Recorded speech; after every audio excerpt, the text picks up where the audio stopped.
If you ever had to present a product or host a webinar or any kind of public speaking, chances are you made a slideshow to go along with your presentation. Using a professional presentation design ensures your content is conveyed in a clear, creative, and visually appealing way.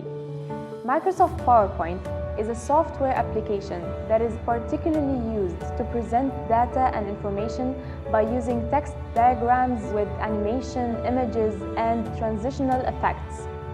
It is the most useful and successful application of Microsoft Office since the 90s. In this workshop, an overview on the basic building blocks of a powerful and effective presentation is provided using PowerPoint.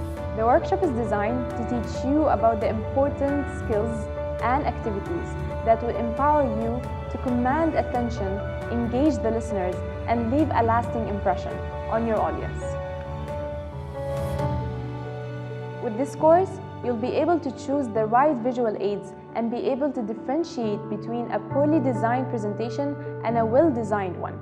My name is Engineer Ayat Touhi, and I invite you to register now in the Technical Design of PowerPoint Presentations workshop, brought to you by ktech Center for Continuing Education and Kuwait Foundation for Advancement of Sciences.